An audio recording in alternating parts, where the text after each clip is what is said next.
We're going to spend a minute talking about a guy named Ilya Sutskever, and he is one of the lesser known co-founders of OpenAI, and he is their current chief scientist.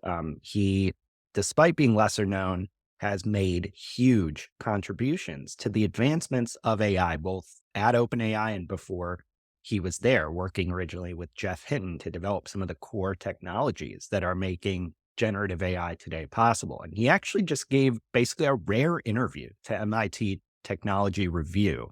It's a wide ranging discussion and well worth reading all of it. He makes some really bold statements about the sheer power of AI today and how powerful it will be in the near future.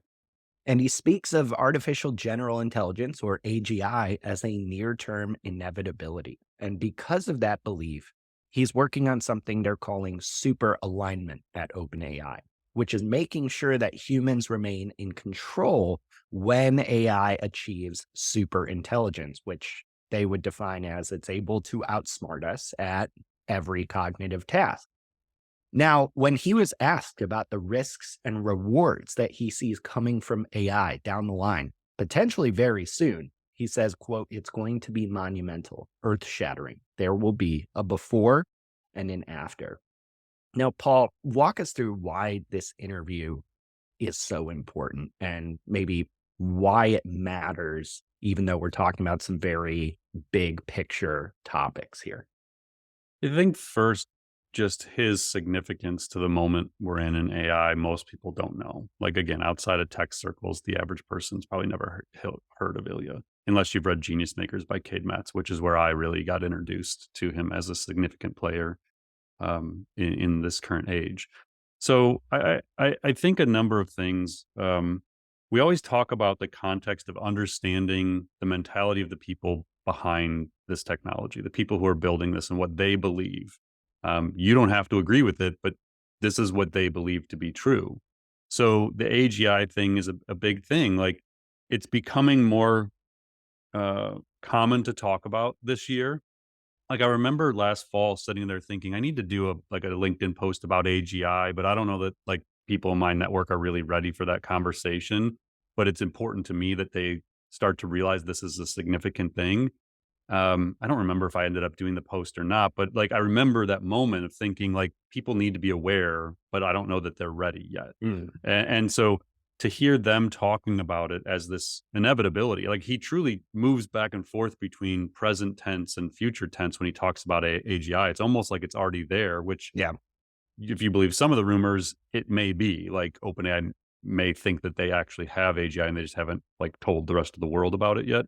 Mm, Um, but they talk about it as inevitable, which was not a common belief even, a year ago. The before and after, the monumental earth-shattering thing you mentioned, that's interesting because, again, to many people, what we have right now is earth-shattering. They're talking about what we have right now is just kind of boring AI that isn't AGI. And so to them, there is this before and after world. I think the article is really cool if you appreciate the history of this stuff because it does go into AlexNet, which they called like the Big Bang moment in 2012 for deep learning. Um, the rise of NVIDIA GPUs, the significance of Ilya and how kind of OpenAI was founded and how his recruitment actually led to them being able to get other top AI researchers. One of the stories I thought was really cool is we've heard all these kind of, I guess, um, related stories about OpenAI's people not believing in ChatGPT, that like when they released it, they yeah. weren't sure it was going to work. And I thought that was really cool because he said at the time, OpenAI had no idea what it was putting out. Expectations inside the company couldn't have been lower. Says Sutskever, I will admit to my slight embarrassment, I don't know if I should, but what the hell? It is true. Hmm. When we made ChatGPT, I didn't know if it was any good. When you asked it a factual question, it gave you a wrong answer. I thought it was going to be so unimpressive that people would say, "Why are you doing this? This is so boring." And so just to like get that context of kind of how they viewed things is so intriguing. And then, obviously he goes into the AGI stuff and he talks about how the shift in mentality, even with AI research community, like it was thought of as kind of crazy to talk about AGI before ChatGPT, but they felt like, that changed. And then, just getting into the whole thing at the end about, humans choosing to merge with AI. Again, nuts. Like the average person read them be like, that will never happen.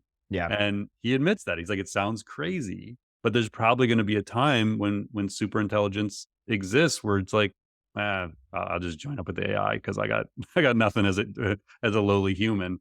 And it's like that they're thinking about these things is just it's important perspective to dip your mind into a little bit, realize what's going on, and then go back to your like daily life trying to figure out how to, write better articles with AI.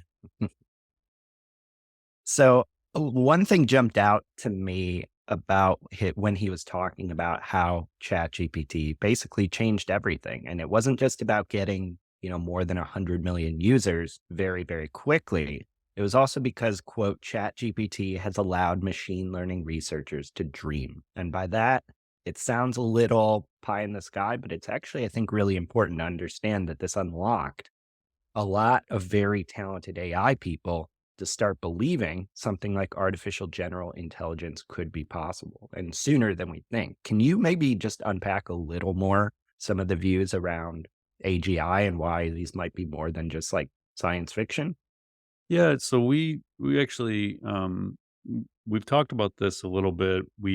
Uh, Vedant Mishra was a Google researcher who actually did a talk for us at Maycon, and I remember asking him this question about like, why are you at Google working on this? And he said that we I believe in the possibility of AGI basically. And I said, well, why? Like it could go wrong. Why would you be working on AGI?